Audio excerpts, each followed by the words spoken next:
নমস্কাৰ দৰ্শকসকল, আহিছো অন্য এটা বিষয়ৰ মাজলৈ। অখিল গগৈৰ সৈতে অংক মিলা নাই কংগ্ৰেছৰ। অংক মিলিছে লুৰিণজ্যোতি গগৈৰ সৈতে। হয়তো অখিল গগৈৰ কথা কামত সিমানো আনুগত্য প্ৰকাশ পোৱা নাই যিমান পাইছে লুৰিণজ্যোতিৰ কথা আৰু কামত। এইখিনিতে লুৰিণজ্যোতি গগৈৰ এটা বক্তব্য শুনি লওঁ আহক। প্ৰভু ঈশ্বৰ গৌৰৱ গগৈৰ কাষত বহি যিদৰে তেওঁ শাসকীয় দলক হোৱাই নোহোৱাই গালি দিছে, সেয়া দেখিলেই বুজিব পাৰি তৈল মৰ্দনত অখিলতকৈ তেওঁ এখোপ ওপৰত আছে। গৌৰৱ গগৈক ভালৰি বোলাবলৈ গৈ তেওঁ চৰকাৰ তথা হিমন্ত বিশ্ব শৰ্মাৰ বিৰুদ্ধে এনে কিছুমান অভিযোগ মুখস্থ মাতিছে যিবোৰৰ কোনো ভিত্তিয়েই নাই। আহকচোন প্ৰতিটো অভিযোগৰে আমি বিস্তৃত আলোচনা কৰাৰ আগত তেওঁৰ বক্তব্যখিনি শুনি লওঁ। এই 2026 চনৰ বিধানসভা নিৰ্বাচন আপোনালোকে যিটো কথা কৈ আছে জন আশীৰ্বাদ যাত্ৰা কৈ আছে আপোনালোকে সকলোৱে, এয়া ৰাইজৰ আশীৰ্বাদ যাত্ৰা নহয়, কিন্তু জন আশীৰ্বাদ যাত্ৰা নহয়, এইটো জন অভিশাপ যাত্ৰা। এই যে জনজাতীয় মানুহৰ 49,500 বিঘা মাটি আম্বানী, আদানী আৰু ৰামদেৱ গডৰেজক দি দিছে, জনজাতীয় মানুহৰ ইয়াৰ আশীৰ্বাদ পাব নেকি?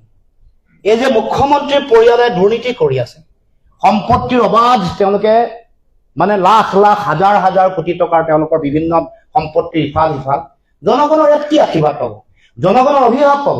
এই যে কৰ কাটল বঢ়াইছে, অত্যাৱশ্যকীয় সামগ্ৰীৰ মূল্য বৃদ্ধি 180% পৰা 270%লৈকে, মাটিৰ খাজানা সৰ্বানন্দ সোণোৱাল চৰকাৰৰ দিনত 3 গুণ বাঢ়িছিলে, এতিয়া 2 গুণ, আৰু এতিয়া 100%, তাৰমানে আৰু 2 গুণ, সৰ্বমুঠ 7 গুণ বাঢ়িলে। এয়া জনগণৰ আশীৰ্বাদ পাব নে অভিশাপ পাব? গিৰগাই কেলেংকাৰী কৰিলে, গিৰগাই কেলেংকাৰী কৰাৰ পাছত আমাৰ যিসকলে তেওঁলোকে হিন্দুত্বৰ নামত, গোমাতাৰ নামত তেওঁলোকে ৰাজনীতি কৰে, সেই সনাতনী পন্থাত তেওঁলোকে আশীৰ্বাদ পাব নে অভিশাপ পাব? আপোনালোকে কওক। এয়া মৌলিক প্ৰশ্ন। জনগণৰ এতিয়া টুল টেক্স কিমানখন টুল আছিলে, আগতে কিমানখন টুল গেট আছিলে? 27খন বঢ়াবলৈ লক্ষ্য হয় নহয়? এই নিৰ্বাচনৰ আগত 2-3খন আৰু উপহাৰ দিলে নে নাই দিয়া? জনগণৰ ইয়াত আশীৰ্বাদ পাব নে অভিশাপ পাব?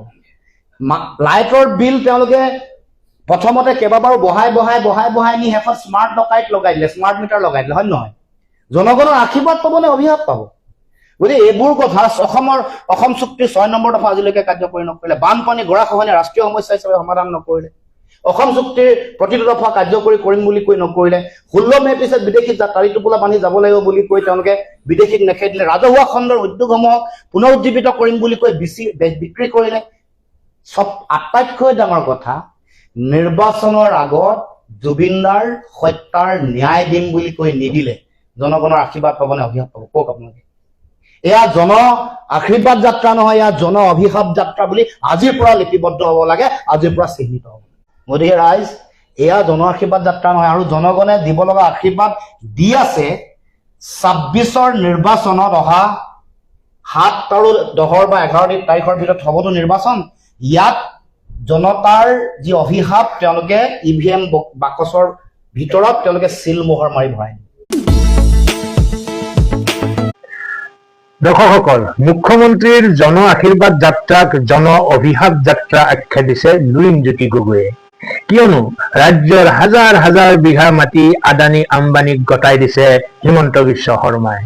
অবৈধভাৱে সম্পত্তি আহৰণ কৰিছে, মাটিৰ খাজনা বৃদ্ধি কৰিছে, টোল টেক্স বঢ়াইছে, লাইটৰ বিল বঢ়াইছে, অসম চুক্তি ৰূপায়ণ নকৰিলে, 16 মে'ৰ পিছত বিদেশী খেদিম বুলি নৰেন্দ্ৰ মোদীয়ে খেদিব নোৱাৰিলে, জুবিন গাৰ্গক নিৰ্বাচনৰ আগত ন্যায় দিব নোৱাৰিলে। সেই একেবোৰেই কথা, একেবোৰেই অভিযোগ, একেখনেই কেছেট। উদ্যোগৰ বাবে আদানী আম্বানীক মাটি দিয়াটোত আজি কোনোৱে বেয়া নাপায়। আজি সাধাৰণ মানুহে উদ্যোগৰ প্ৰয়োজনীয়তা উপলব্ধি কৰিব পৰা হৈছে। আনহাতে মুখ্যমন্ত্ৰীৰ পৰিয়ালৰ দুৰ্নীতিৰ কথা কৈ থকাতকৈ আদালতলৈ যোৱাৰ কিয় সাহস নাই তোমালোকৰ? মুখ্যমন্ত্ৰীয়ে এই অভিযোগক চেলেঞ্জ জনাই আদালতৰ দ্বাৰস্থ হৈছে ইতিমধ্যে। কি কৈছিল তেওঁ, অকণমান শুনো আহক। মোৰ কথা তেনেকুৱা নহয়। মই এটাই কথা জানো যে ৰাজনীতি কৰিলে মানুহ স্পষ্ট হ'ব লাগে, আৰু ৰাজনীতি হলে আপুনি ইমানটোলৈকে নাযাব যাক আপুনি কেতিয়াও প্ৰমাণ কৰিব নোৱাৰিব। মই সদায় কৈ আছো যে আমাৰ লগত যিয়ে সম্পত্তি থাকিব আমি ইলেকশ্যনৰ এফিডেভিটত দিম। সকলোৱে দেখাই পাই থাকে। 21 চনৰ এফিডেভিটো আছে, তাৰ আগৰ 16 চনৰো আছে। এই যে এটা ভুৱা বাতৰি প্ৰচাৰ কৰি থাকে, মই তেওঁলোকক সুযোগ দিছো যে আদালতত আহি আপোনালোকে প্ৰমাণ কৰি দিয়ক যে মোৰ ক'ত বেনামী সম্পত্তি আছে। এতিয়া চেলেঞ্জ গ্ৰহণ কৰক। মাটিৰ খাজনা বৃদ্ধিৰ অভিযোগটোৰো কোনো ভিত্তি নাই।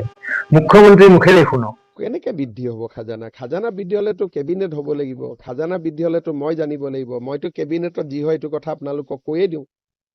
গতিকে তেনেকুৱাতো কোনো মানে চিন্তাও হোৱা নাই, কোনো কেবিনেট মেমৰেণ্ডামো অহা নাই। তো কোনোবা আৰু আজিকালি ওলাই দিয়ে, কিন্তু এইটো অসম্ভৱ কথা। আটাইতকৈ ডাঙৰ কথাটো হ'ল 16 মে'ৰ পিছত বিদেশীয়ে তালি টোপোলা বান্ধিব লাগিব বুলি কৈছিল নৰেন্দ্ৰ মোদীয়ে।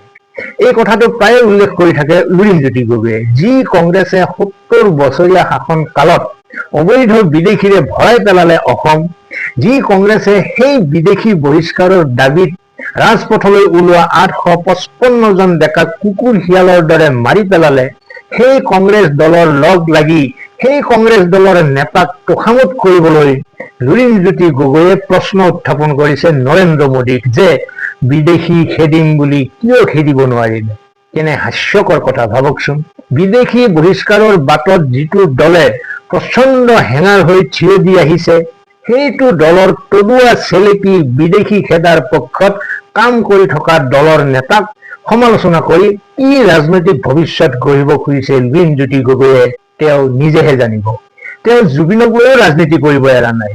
যি জুবিনে জীয়াই থাকোঁতে তেওঁক ফটুৱা বুলি কৈছিল, তেওঁৰ মৃত্যুৰ পিছত সেই জুবিনক লৈ পুনৰ কৰিব খোজে ফটুৱা ৰাজনীতি। অথচ জুবিনক লৈ ৰাজনীতি নকৰিবলৈ গৰিমাই স্পষ্ট কৰি দিছে সামাজিক মাধ্যমত। এনেকুৱা ফটুৱা ৰাজনীতি কৰি লুৰিণে হয়তো এবাৰৰ বাবে নিজৰ আসনখন জিকিব পাৰিব। তাৰ বাহিৰে আন কিবা ভৱিষ্যত আছে বুলি মই অন্তত নাভাবো। আপোনালোকৰ অনুভৱ নিশ্চয় কমেণ্ট বক্সত লিখিব। আজিলৈ এৰিছো। ভালে থাকক, কুশলে থাকক। লুৰিণজ্যোতিক ভাল পোৱা সকলে, লুৰিণজ্যোতিৰ সমৰ্থকসকলে হয়তো মোক ক্ষুৰধাৰ সমালোচনা কৰিব, কটু মন্তব্য কৰিব। মোৰ কোনো আফচোচ নাই, মই একো বেয়া নাপাওঁ। যিমান ইচ্ছা সিমান গালি পাৰিব পাৰে কমেণ্ট বক্সত। ধন্যবাদ।